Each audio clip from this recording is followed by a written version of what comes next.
Let me piece yourself back together now. What's your vision?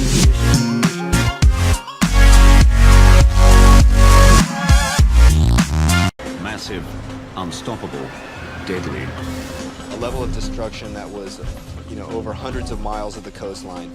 We'll travel the globe investigating some of the world's most devastating tsunamis. Each bigger than the last. Each packing more punch. Each taking us one step closer to a mega tsunami. A wave that will not just rewrite the record books, it will erase them.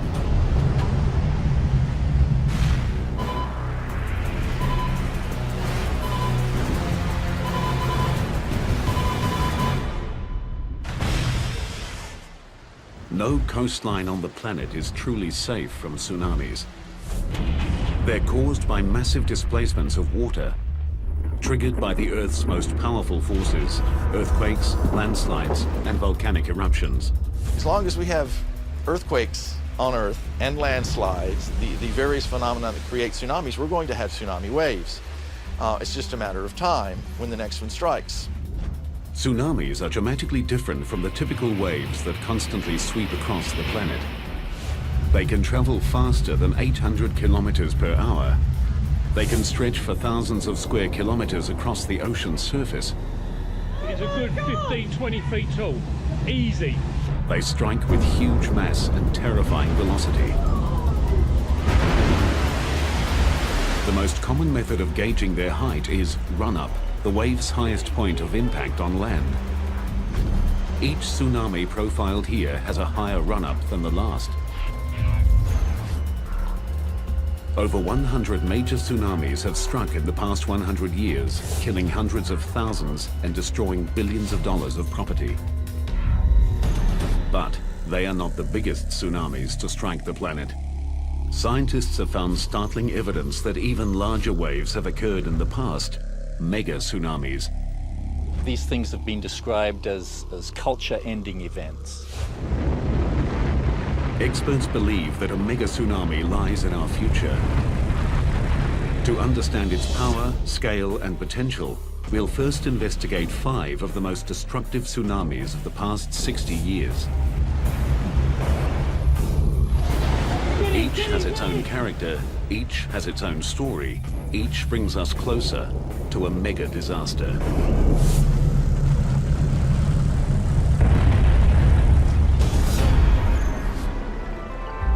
Hawaii is a tropical paradise that attracts millions of tourists. But this Pacific island holds a dark secret. It's blasted by more tsunamis than almost anywhere else on the planet. The Hawaiian Islands, sitting as they do in the middle of the Pacific Ocean, are affected by tsunamis from all regions of the Pacific. The Ring of Fire is a volatile fracture zone surrounding the Pacific Ocean plate. 90% of the world's earthquakes occur here. Earthquakes are the most common cause of tsunamis, which is why Hawaii gets hit often and from all directions. Destructive tsunamis struck here in 1837, 1868, 1877, 1923, 1946, 52, 57, 60, and 64. This makes it the unofficial tsunami capital of the Pacific. 2:28 a.m., April 1st, 1946. A magnitude 8.1 earthquake rips through the Aleutian Islands off the coast of Alaska. A huge stretch of the ocean floor is uplifted, displacing the entire column of water above it. A massive pulse of energy propels a wall of water, a tsunami, towards Hawaii at nearly 800 kilometers per hour.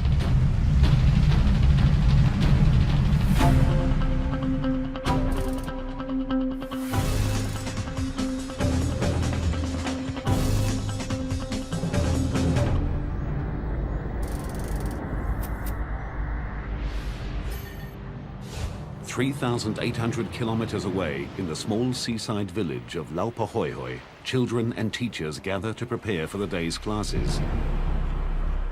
Marsu McShane is one of the teachers. We were in our cottages, and the Akionas who lived in that house that's no longer there knocked on our door. and said, "Come see the tidal wave." At first glance, it's deceptively innocent. We looked over, and the ocean sucked out, and then it came in a little bit more, like emptying a bathtub, and sucked out again. And we said, "This is a tidal wave? I don't think much of that." What Masu doesn't know is that tsunamis are not single waves. They move forward in what's known as a tsunami train, a group of waves of many different sizes. First waves are seldom the largest, so what appears to be insignificant is actually the precursor to something much, much bigger. And then it did it again. And this time, it went in further and sucked out more. And we thought, a twin tidal wave, how interesting and odd. As the water recedes, an extraordinary 152 meters, Masu and her roommates pose for a photograph. Masu stands captivated while a third wave approaches. Famous last words, I said, "I hope this will be a big one." And it kept coming. And that was the first time we ever thought to be afraid. As the tsunami approaches shore, it behaves like a giant train wreck. The front of the wave slows while the back continues to push. The wave's energy is compressed, forcing it to stand and lift out of the sea. This got bigger, and so we dropped the camera, ran inside.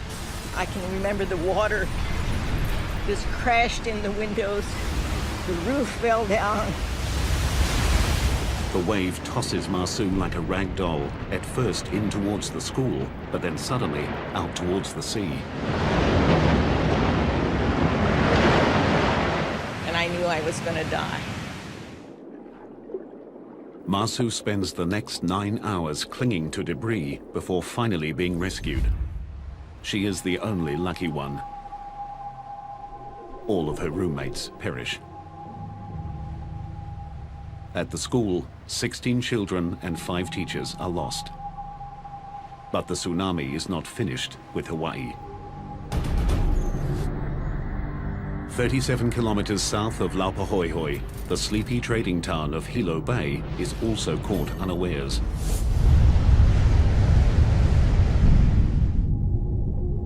Here, the tsunami destroys nearly 500 homes and businesses, kills 96, and injures hundreds. Descriptions of the 1946 tsunami were that it came across the breakwater with the greatest of ease, just overcame it, and then washed across town. Other people describe seeing boulders blasted out as the water surged across. Walter Dudley is an oceanographer from the University of Hawaii in Hilo Bay. For more than 20 years, he's studied tsunamis. One of his most significant findings is that their destructive power is caused not just by the wave itself, but also by what's underneath them. Well, one of the things that makes them such an interesting phenomenon to study is that they are all different. And as they travel across the oceans, they're affected by the ocean floor along their tracks. So the waves are constantly being bent or refracted. And then as they come ashore, they are further altered. No two pieces of coastline are the same. Each has its own unique undersea topography that affects the waves differently. In Hilo, it is the natural rounded shape of the bay. You can think of a bathtub, and as little children get in a bathtub, they can slosh the water back and forth, and they quickly find out that there's a speed at which the water will really move. The first 2 waves to hit the bathtub-shaped Hilo Bay caused the water to slosh back and forth. When a third wave arrived, it combined with the sloshing water to produce a larger and more destructive wave.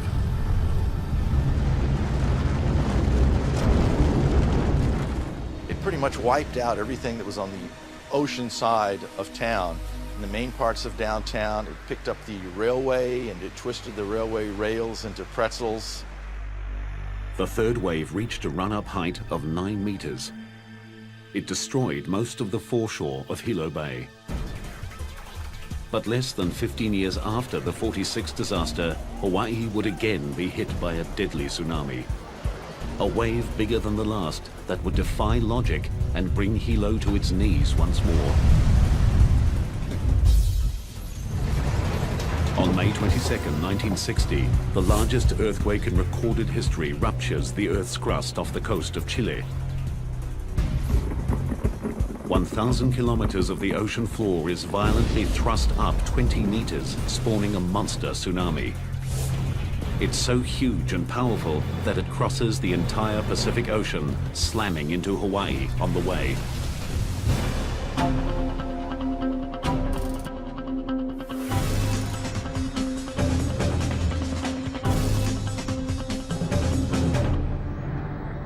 This time, technology installed since the 1946 quake warns residents of Hilo Bay 5 hours in advance. But the warning falls on deaf ears. In the preceding 12 years, about 3 out of 4 alarms had turned out to be small tsunamis. So instead of inspiring fear, let's get away from this potential disaster, I think it inspired curiosity, because it is a fascinating phenomenon. Let's go down and watch. Although the civil defense were saying people evacuate, there were a lot of us, me included, that out of curiosity went down to look, to see what was going to happen. Local real estate agent Al Inouye and many others assume that because this wave is coming from the southeast and Hilo faces the north, the bay will be spared. They are wrong. Just after midnight, the first wave strikes. You could hear people yelling and screaming behind me that were being caught in the wave. That was an experience because, and it still stays in my mind, all this screaming and yelling, and I couldn't do anything about it. It sounded like several trains, rushing down a track. I mean, it was really a roar, and, you can hear the crashing of houses against each other. It's hard to describe. It was just a sound that you don't want to hear again. I mean, it was horrible. Dawn breaks on a nightmare. 61 people are dead and more than 700 buildings destroyed or severely damaged. The 1960 tsunami took locals and experts by surprise. After thorough study, scientists discovered a remarkable aspect of the tsunami.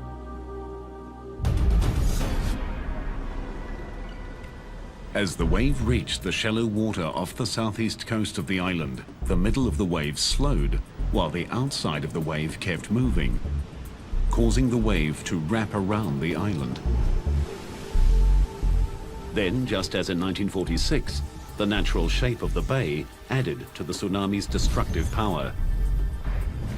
This time, the largest wave had a run-up height of 10.5 meters, 1.5 meters higher than in 1946.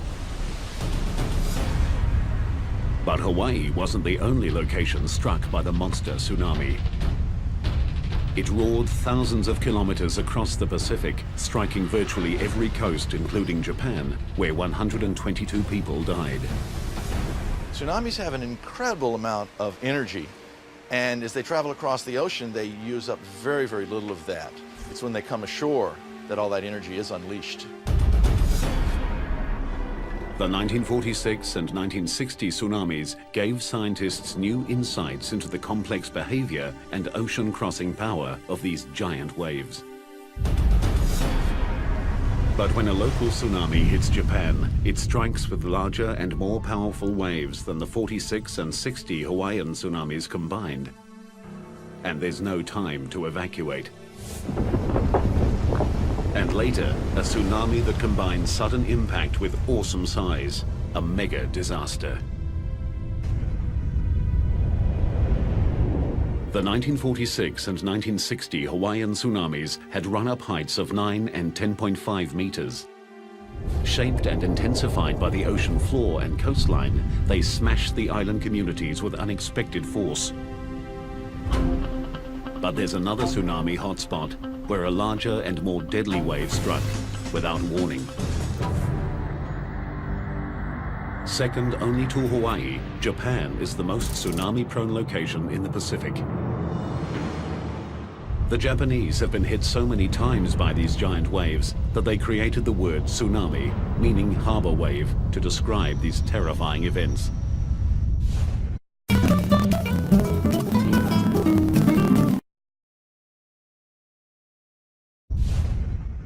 These waves can come from as far away as Chile or as close as 80 kilometers offshore. The locally generated tsunamis pose the greatest danger. They strike within minutes of being formed and with awesome power.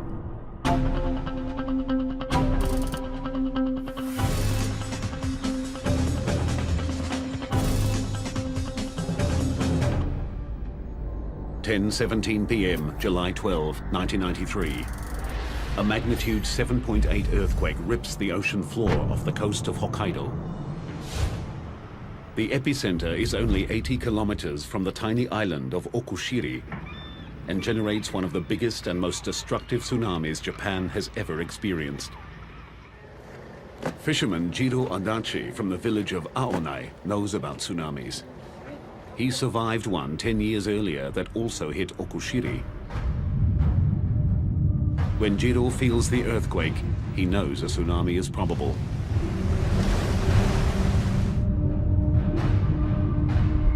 He quickly evacuates his wife and children from their seaside home, sending them to higher ground in the car while he shuts off the gas. He moves swiftly, but not swiftly enough. Just 4 minutes after the quake, the first wave hits him with overwhelming force as it surges to an incredible 15 meters. It started to pull me back into the sea. I held on to something and thought that I must run to the mountain. Somehow, Jiro manages to find firm ground. He flees to the safety of a nearby hill.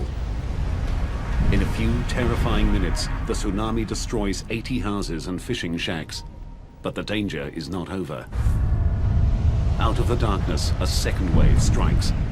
Homes, boats, cars and trucks, spared by the first wave, are smashed to pieces. Fires erupt as gas pipes burst. Aonai is under siege. Jiro and other survivors rush to the waterfront to help the injured. We heard people shouting for help. They were calling, "Help me, help me." I heard a lot of voices, women's voices and children's voices. Suddenly, amidst the cries for help, Jiro hears something that chills his heart. Suddenly I heard a familiar voice between wave breaks, so I shouted, "Achan, is that you, Achan?" And then I heard, "Daddy." I heard that from the darkness. His young daughter is somewhere in the raging sea. As Jiro's family fled, the tsunami's first wave rolled their car and hurled them into the ocean.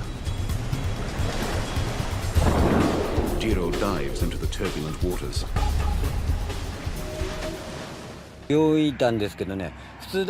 Normally I'm a great swimmer, but this was incredibly difficult. Sometimes I was swimming but I couldn't move forward at all. And other times I'd suddenly be pulled backwards by the sea. Miraculously, father and daughter make it to shore. 7 hours later, the Coast Guard finds Jiro's wife and son kilometers out to sea, clinging to debris. As dawn breaks, the tsunami's power becomes horrifically clear. Large parts of Aonai are completely flattened. Fires continue to rage, and most of the fishing fleet is lost. Across the island, 437 houses are destroyed and more than 800 severely damaged. 198 people are dead. The aftermath of the disaster confronts scientists with an intriguing mystery. The two waves that hit Aonai came from completely different directions. The first wave of the tsunami came from the west area where the seismic center was, and it attacked only the low part in the south area of Aonai. But the second wave came from the east, away from the tsunami's source. The second wave came in just 10 minutes after the first, and it attacked all of this area of Aonai.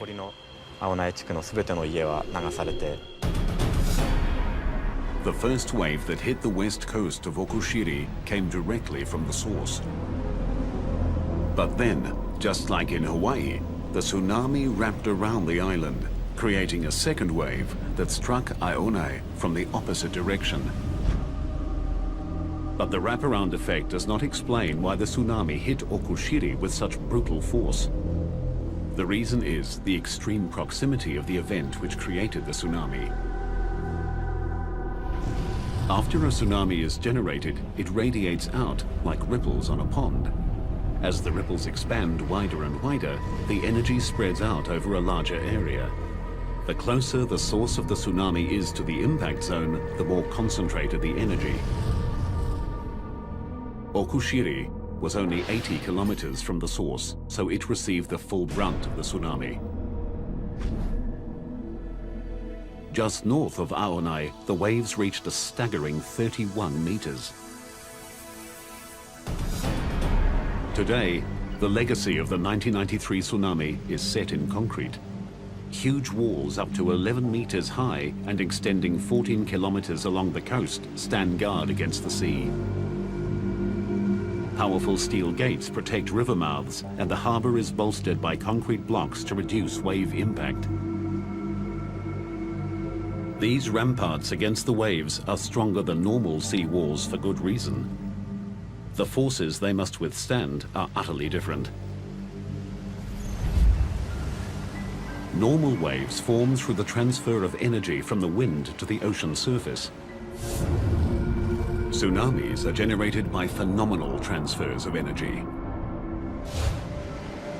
Even the largest wind waves have a maximum wavelength from crest to crest of a few hundred meters. Tsunamis can have wavelengths of hundreds of kilometers. When they hit, they keep coming and coming. In a unique experiment, scientists in Japan are measuring the impact of those forces. At this lab in Kanagawa, engineers are using the largest man-made tsunami in the world to help design stronger coastal structures.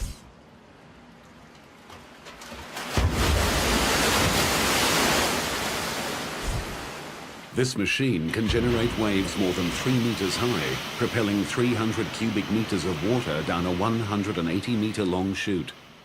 The best thing is to know the characteristics of the power of tsunami in each situation and build buildings according to those characteristics. Taro Arikawa leads a team that measures the power of tsunamis under controlled conditions. This tsunami is only 2/3 of a meter high, but it strikes with 1 ton per square meter of power. To demonstrate what that kind of power can do, Arikawa puts himself in the wave's line of fire. Without the rope and harness, he'd be swept away by this miniature tsunami. Bigger tsunamis are even more powerful. This 2.4-meter wave hits with the force of 10 tons per square meter. Even after the initial impact, it continues to surge forward with a sustained pressure of 4 tons per square meter. The tsunami in Okushiri was much higher and hundreds of times more powerful. Scientists here believe their studies will translate into stronger and better engineered structures, capable of withstanding tsunami strikes. Once we can reduce the power, the reduced destructive power of tsunami coming ashore would not cause as much damage. The Okushiri event shows how destructive a local tsunami can be. It strikes with undiluted power and too quickly to respond. But that disaster was eclipsed by a far bigger and more deadly tsunami. A wave generated by an earthquake so powerful it moved the entire planet. A wave that takes us one step closer to a mega disaster. The tsunami that hit Okushiri, Japan, came from just 80 kilometers away and reached a run-up height of 31 meters. It killed 198 people and destroyed most of the fishing village of Aonai. But it pales in comparison to the deadliest tsunami of modern times.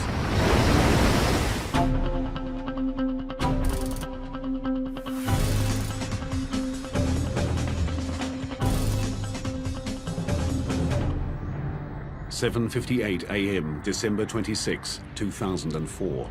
Deep in the ocean off the coast of Sumatra, Indonesia, 1,200 kilometers of the Earth's crust ruptures in the second largest earthquake ever recorded.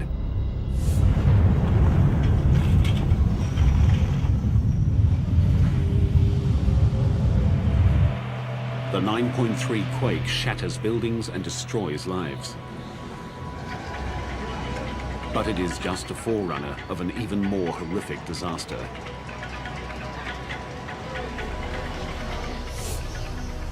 An epic tsunami spreads across the entire Indian Ocean, striking 12 countries. As with Okushiri, Japan, the local effects are the most immediate and the most devastating. 16 minutes after the quake and 250 kilometers from its epicenter, northern Sumatra is struck by 35-meter-high waves. The capital city of Banda Aceh is decimated.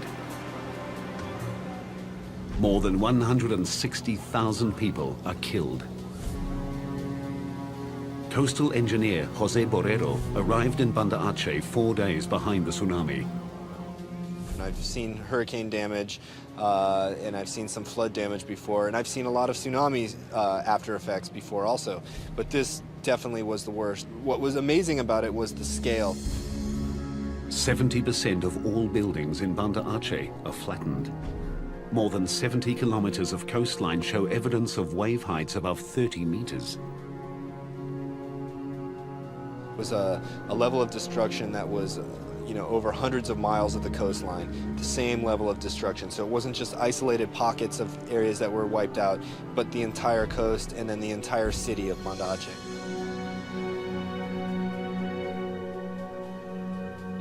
An hour and a half after Banda Aceh is leveled, the tsunami strikes Thailand. A wall of water swamps beachside villas, hotels, and villages. That wave is a good 15, 20 feet tall. Easy. Get in!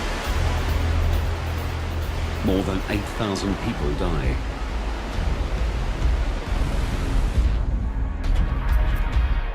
...2,000 kilometers to the west, on the island nation of Sri Lanka, 100 billion tons of water surges inland, killing 35,000 people and leaving another 500,000 homeless.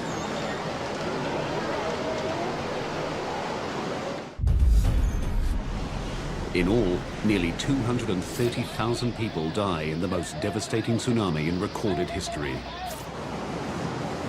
The death toll higher than for all other major tsunamis in the past 300 years combined. The power of the earthquake that triggered the tsunami was staggering. The entire planet's sea level rose by 1/10 of a millimeter. Every spot on Earth moved at least 1 centimeter. As scientists struggle to comprehend the enormity of the event, a bizarre anomaly comes to light. One that took an additional tragic toll.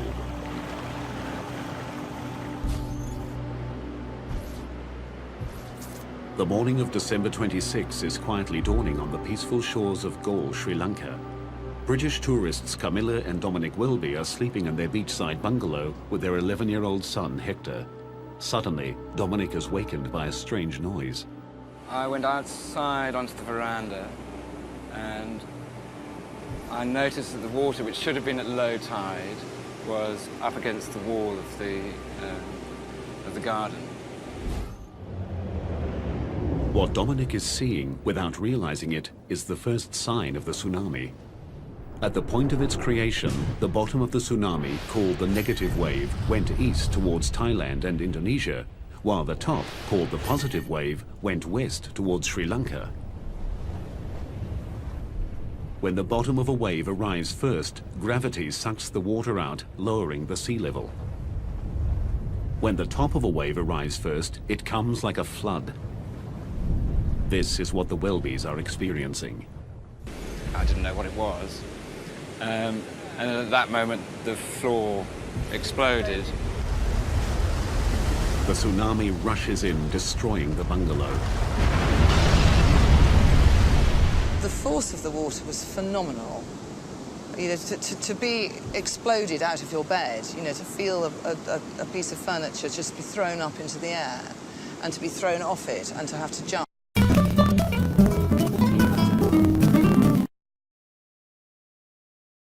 So it's just very weird.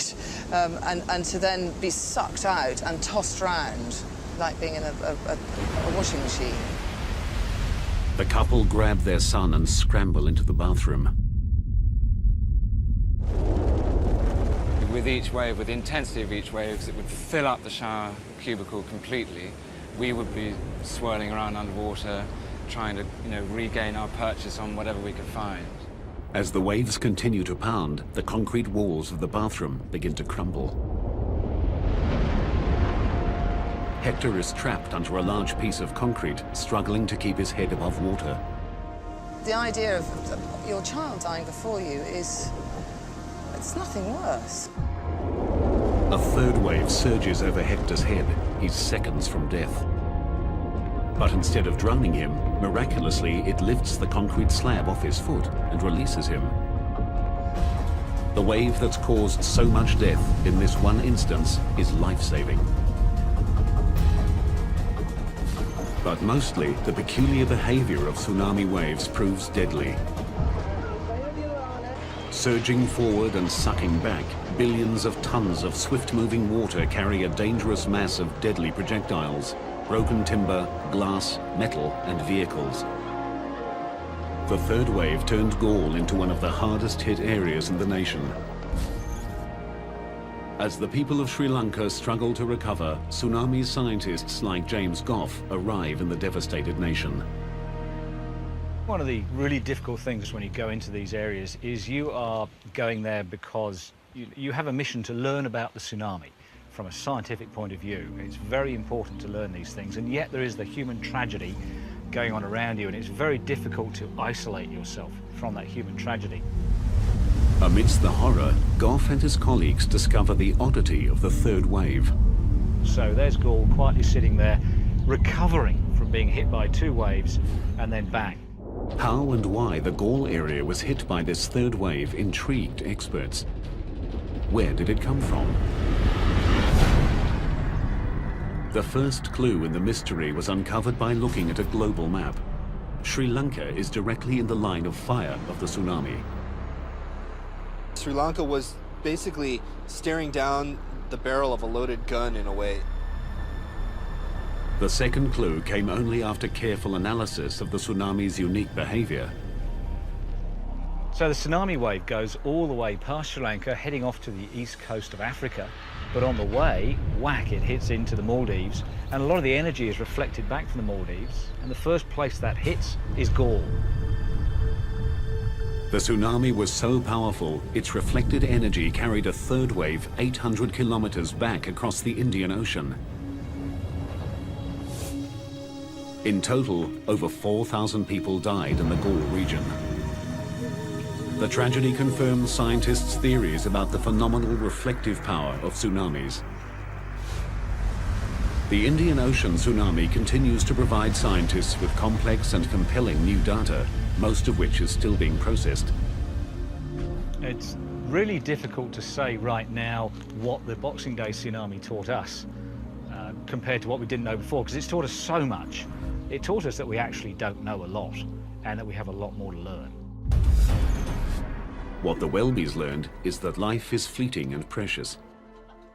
In appreciation for their survival and in recognition of the thousands that did not, they spearheaded a fundraising effort back home in England. To date, they've raised $25,000 for the people of Galle. Many mysteries about the Indian Ocean tsunami remain unanswered. One of the biggest questions is how the highest waves could possibly have reached a staggering run-up height of 35 meters. Far beyond what had been thought physically possible by an earthquake-triggered tsunami. But as huge as that tsunami was, it is not the biggest wave to strike in recent history. Landslides can trigger a different kind of killer wave, producing a tsunami of monstrous size. And scientists believe a mega tsunami looms in our future, a wave of such epic proportions that nothing like it has been seen since prehistoric times. The 2004 Indian Ocean tsunami unleashed a series of enormous and deadly waves that had run-ups of 35 meters.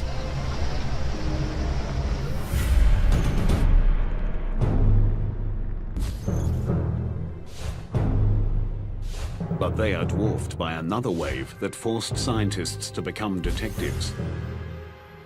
What they discovered was a new kind of tsunami, one of unimaginable size and power.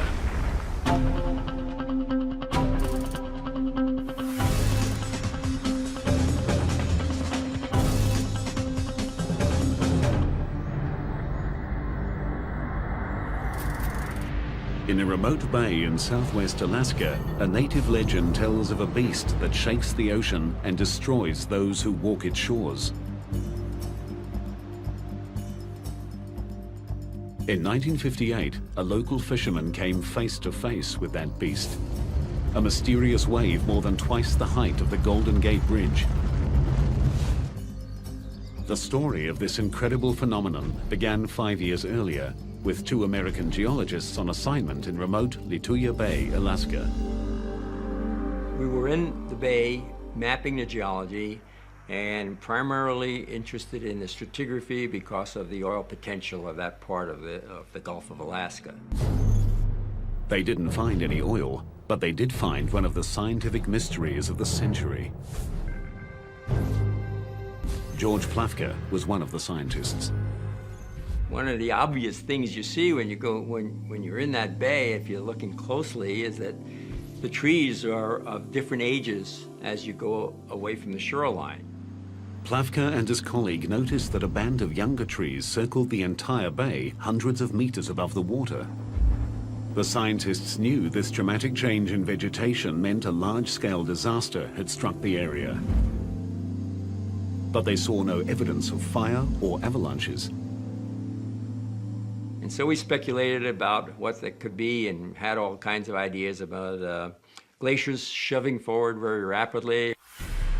The other was that there were submarine slides going on at some of the deltas along the margin of the bay, or that there was breakouts of large amounts of water up higher along the glaciers and then they flood down all of a sudden. We had everything except the right way, the right idea about how those waves could form. The geologists left Lituya Bay without solving their mystery. 5 years later, they got their answer. In 1958, Howard Ulrich takes his 8-year-old son, Howard Jr., on a fishing trip to Lituya Bay. So we went into our favorite anchoring spot and dropped our anchor and made supper, and finally about 9 o'clock we went to our bunks. An hour later, the boat starts shaking violently. An 8.3 earthquake centered 21 kilometers from Lituya Bay rips across the water. Howard and his son rush up on deck just in time to see the most amazing sight of their lives. It looked like a big explosion, like you've seen big explosions in the water on TV. That's exactly what it looked like. What happens next defies the imagination. As the spray started to settle down, out of the bottom of it came this huge wave. I would say that the wave was close to 1,000 feet high at that time, the actual wave. Traveling at an estimated 112 kilometers per hour, the liquid mountain is charging straight for Howard and his son. Just coal black and full of logs, just straight up and down. It was actually a pretty horrifying looking sight. I just thought, you know, this is the end. There's no way you're going to get out of this, you know. In a desperate attempt to keep control of his boat, Howard turns on his engine and drives directly into the beast. Started pulling all the anchor chain out, and when it got to the end of the chain, I thought it was going to pull the bow of the boat under, but it snapped that chain just like it wasn't even there.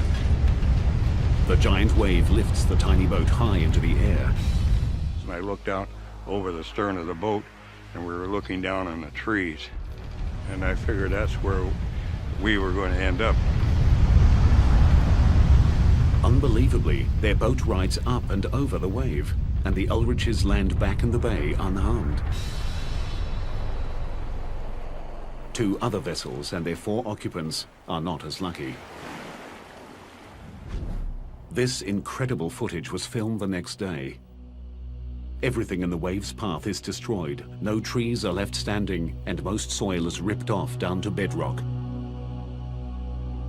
The run-up height of 1,740 feet is the world record, I think, for anything that's happened in historic time. And it was, it's 500 feet higher than the Empire State Building. That's pretty big.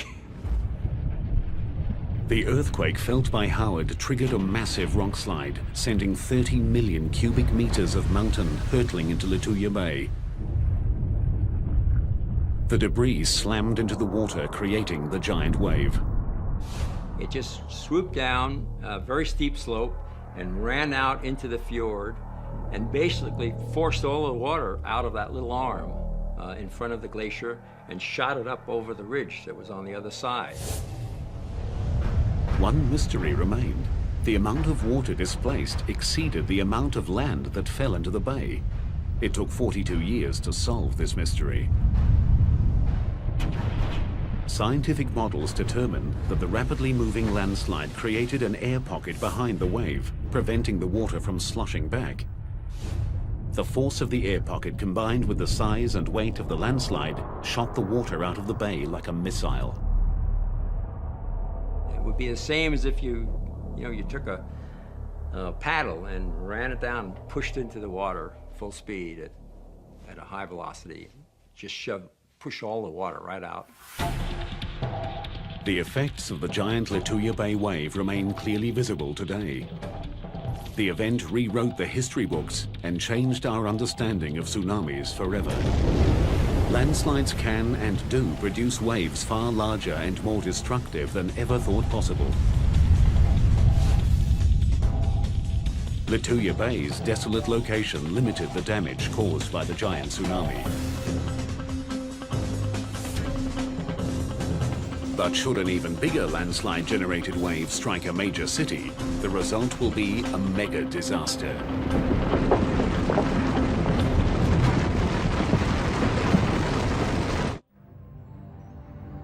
In 1958, a landslide-generated tsunami, taller than the Empire State Building, obliterated an Alaskan inlet.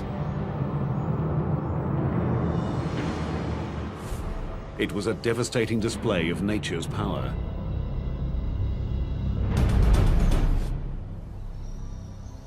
But across the Pacific Ocean, on the gentle slopes of Oahu, Hawaii, scientists have uncovered evidence of a potential disaster that would dwarf the Indian Ocean and Lituya Bay tsunamis combined. It's almost incomprehensible, the scale, the enormity of these things. It would be quite a view. Gerard Fryer is a geophysicist from the University of Hawaii. He uses advanced computer modeling and field data to forecast tsunamis. His research has uncovered a potential wave so big that even the best-laid evacuation plans may not be enough. These things have been described as culture-ending events. The state would essentially be knocked back to the Stone Age. This mega tsunami would combine the dizzying height of a landslide-triggered wave with a tsunami that strikes a densely populated landmass, in this case, Hawaii.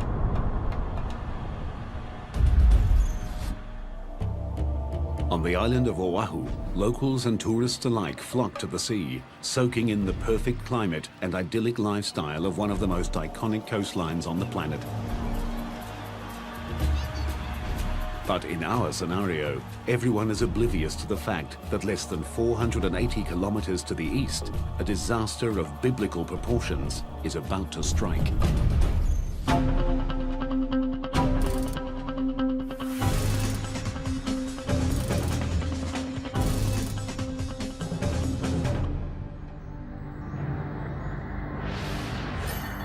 The mega disaster is triggered by the eruption of the world's largest volcano, Mauna Loa, on the big island of Hawaii. In the case of Mauna Loa, and that's the 800-pound gorilla here, that's the big volcano that we have to worry about.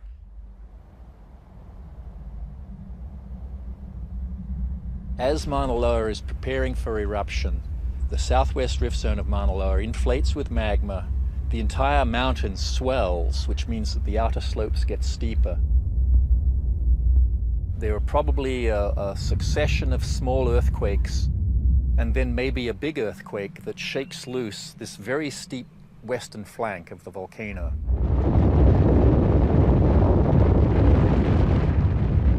Almost 1,500 cubic kilometers of earth and rock plummet into the sea. On impact, the land displaces a massive amount of water. The ocean rushes back to fill the giant gap. From this cataclysmic disturbance emerges the tsunami, heading directly for Honolulu. Estimated time to impact, 30 minutes. This is the direction that a big tsunami would come from the big island. The wave first becomes visible as it stands and breaks on a shallow bank, 40 kilometers southeast of Honolulu.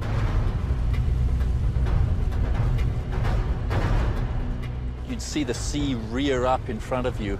It would be huge. It would rise up above you the size of a building, the size of a 10-story building. Surging inland at up to 70 kilometers per hour, the tsunami slams Honolulu.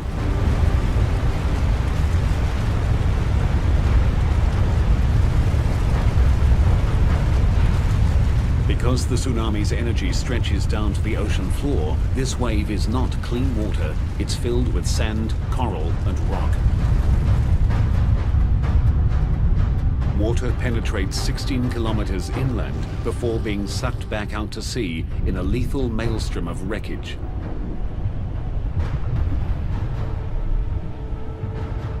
It annihilates nearly everyone and everything in its path.